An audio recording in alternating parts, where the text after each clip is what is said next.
order not to lose his status. Back in his room, Yakutani in Farma's body tries to produce water by imagining it. He performs the trick and does tons of water, but he cannot understand where the water comes from. He finds out that he can produce elements with his right hand and make them disappear with his left hand. At the dinner table, his father tests his memory to make sure he didn't lose the knowledge as a divine arts representative. The next day, he's introduced to Ellen, a good-looking and cute woman with some good-looking melons who is his tutor in divine arts. She takes him to a river to try to form a spear of water. Farmer performs a really big one, so Ellen's shocked and asks him what the heck the lightning actually did to him. Then she takes out a divinometer to check his stats. Farmer places his hand on it and breaks the meter with his power. Ellen is even more in shock. Then on their way home, Ellen doesn't see Farmer's shadow, which scares her a lot, and she runs home in fear. The next day, Farma is visiting Ellen, but she's afraid of him and dressed as a knight, thinking he came to kill her because she knows his secret power. He tells her that he came to check if she's okay. She thinks that Farma wants to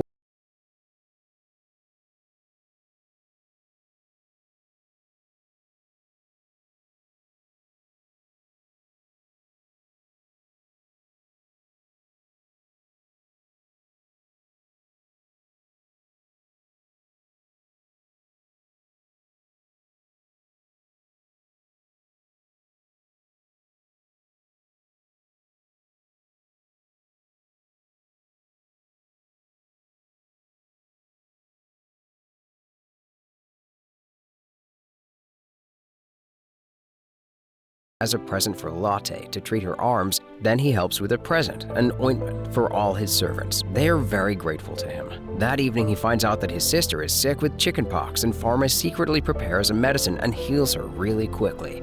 Their father is amazed at how quickly she recovers. Right after this, they receive a notification that Her Majesty the Princess is very sick and that they have to go in and help her. At Her Majesty's palace, Farma's father administers some sort of medical procedure, but that will not cure her or improve her health. Farma uses his magic eye to diagnose the disease that the princess has, and it turns out to be White Death, a disease that cannot be treated. Farma steps forward and tells the princess that he would be able to treat her disease if he would be allowed to do that.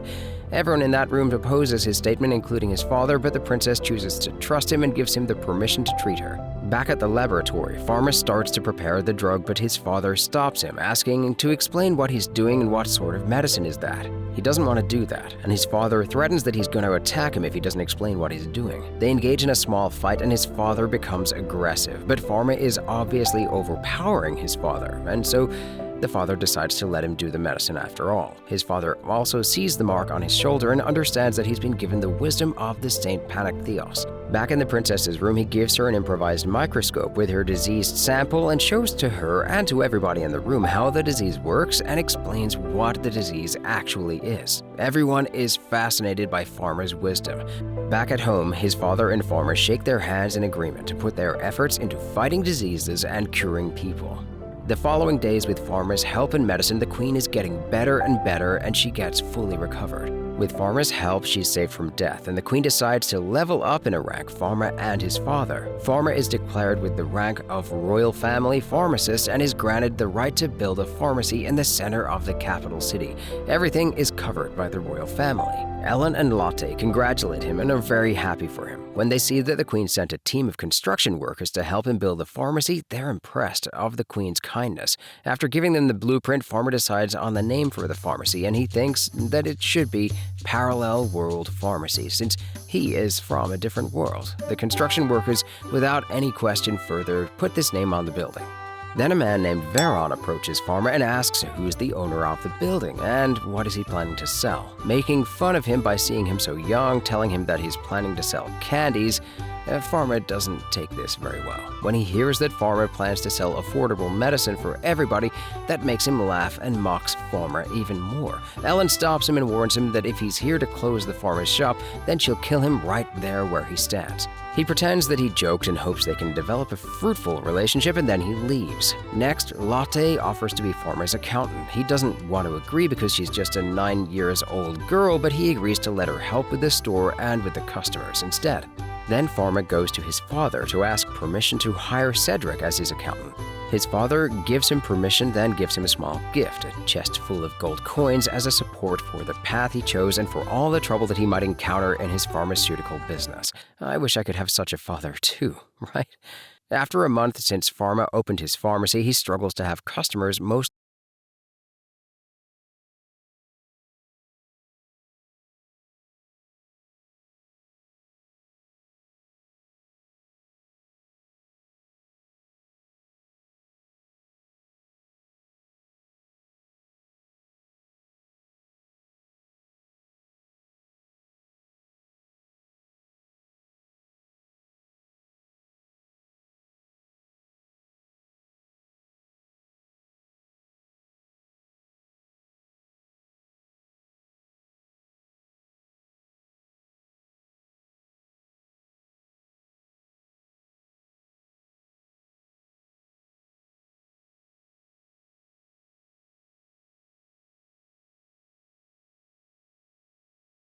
with his younger sister on the beach every year, but after that time they never went back to the beach because she got ill and then she died. While thinking about his previous life, he hears his sister, Blanche, drowning in the ocean. He hurries to save her, but the current is too strong and his sister is drowning by the current under the water. He swims after her without managing to catch up with her, feeling that he might lose his sister in this life too. The mark on his arm starts to glow, and with his hidden powers, he dries that portion of the ocean, saving his sister successfully. Ellen is shocked by the power that he possesses, and back on the shore she asks him what kind of powers are those. He can't answer. Farma himself doesn't know how to explain it. Then, somewhere at a cathedral, a soldier reports that an orphan boy witnessed that someone dried a portion of the water. Plus, he didn't have a shadow. There was found to be a trace of divine power accumulation, so the higher-ranked soldier gives an order to search for this child who doesn't have a shadow, who dried out the water, and they have to eliminate this heretic. One day at the pharmacy, Farma notices two strange people. He greets them, but they ignore him and leave, which seems strange to him. The next day, a carriage full of garbage and dirt crashes into Farma's building, destroying the pharmacy and making a mess inside. Everybody is shocked. Who would do that? While people help Farma clean the pharmacy, a young lady comes in asking for Farma and for his help because her father is dying, and he decides to go and help her. But actually, this was a trap planned by inquisitors of the Holy Kingdom.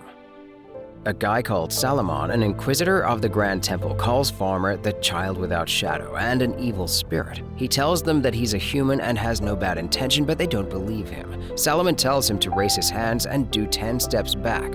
They perform a spiritual array trap to catch the evil spirit, but Farma breaks it easily. Then one of the knights strikes Farma with fire. He easily counters this, too. Another knight strikes him with stones of ice. He blocks the ice with ease, and all of them are surprised at how strong he is. Then the commander tells all of them to attack with all their power. After they attack, they expect Farma to be dead, but he stops all their attacks with a huge tower of ice. Then Farma counters back with a huge blow of light and energy. The commander Salomon is heavily injured.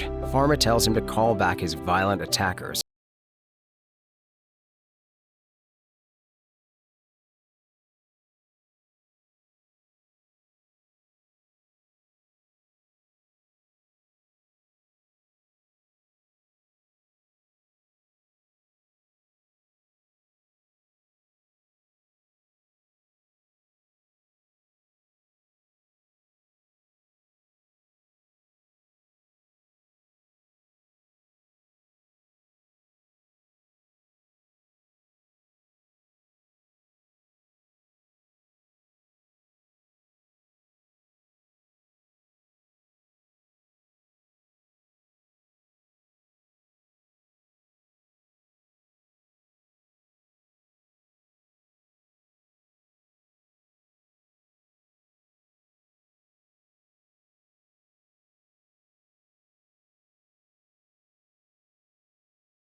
At another pharmacy guild meeting, Veron asks Pierre what is his opinion and his advice for the guild.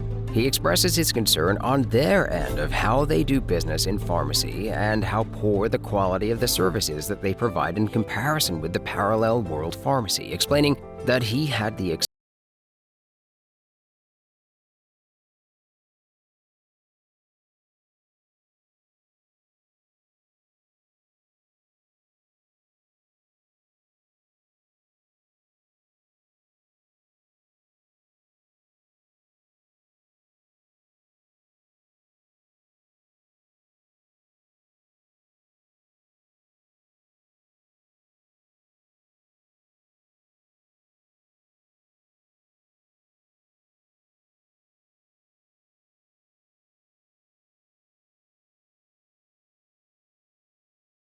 don't have the cure for it. People that were put in charge to investigate the virus from Novolus Academy, where Paul studies, died as well. So it is a high risk that the contagious epidemic might spread. Farma asks his father to tell Paul to send a small sample of the illness to him. When he receives that sample from his older brother, it turns out to be what he was fearing: the Black Death. There are rumors that some ships coming back from the Netherlands had contact with the island where this Black Death started and killed all the people over there. So the capital city where they live is in danger to be infected. Farma and Ellen send to the local port 2 of their servants to inspect the cargo and the ship's crew. Then Farma and his father go to the Queen and explain the situation and that there is a high risk of the pandemic striking the area. The Queen, upon hearing this, gives an order for everybody to be prepared and to take the proper measures to counter the Black Death. Farma discusses with Pierre to be ready for a potential Black Death. Pierre becomes ready by preparing a lot of medicine to counter the plague. Then we see a dark figure walking down the streets of a desert town and laughing demonically at the state of humanity's fate.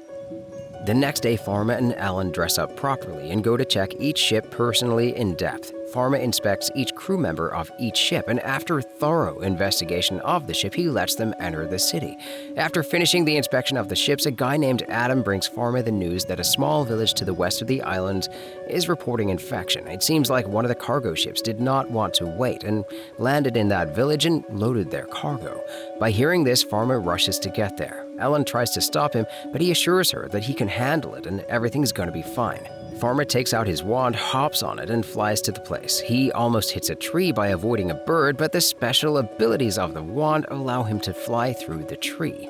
Upon arriving to the village, Farma encounters a group of people who want to leave. He stops them and tells them to go back, but they don't want to listen to him. He insists they go back into the village, but they tell him if he's not getting out of the way, they're going to kill him.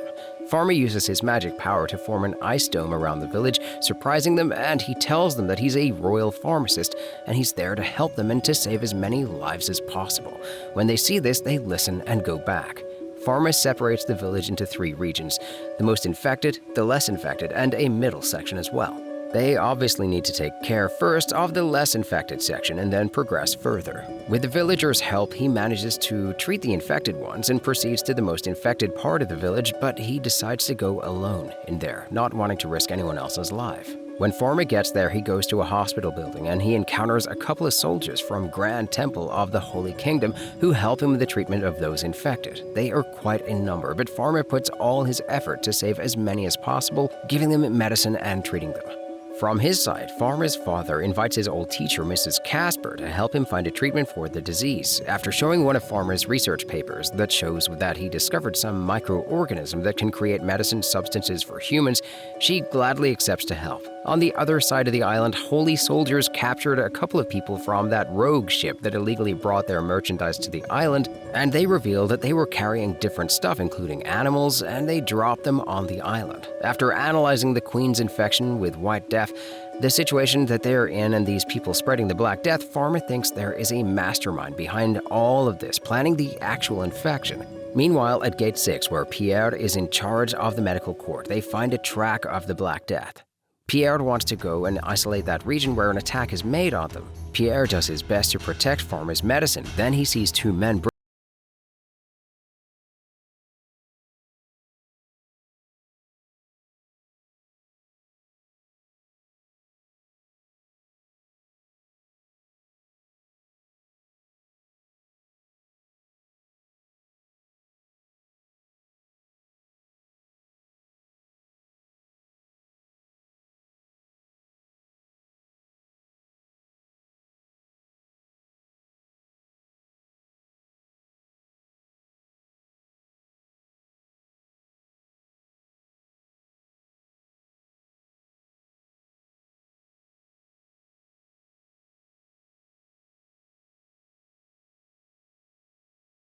divine power. Farma, flying on his wand, gets to the city. He sees the damage done and analyzes people with his magic eye to see how bad the situation of the epidemic actually is. And he notices that the infection takes roots, and he also notices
were poisoned with some heavy metals. After some struggle, he manages to cure them. However, his father is getting beaten by Camus. He's too strong for him.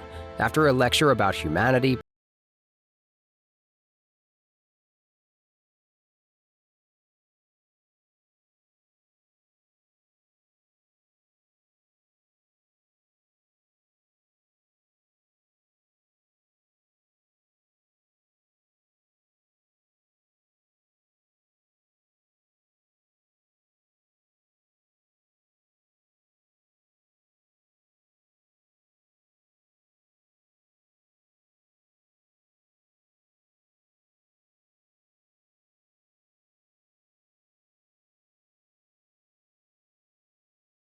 in Panactheos, Lotte, Cedric, and his father come out and thank him.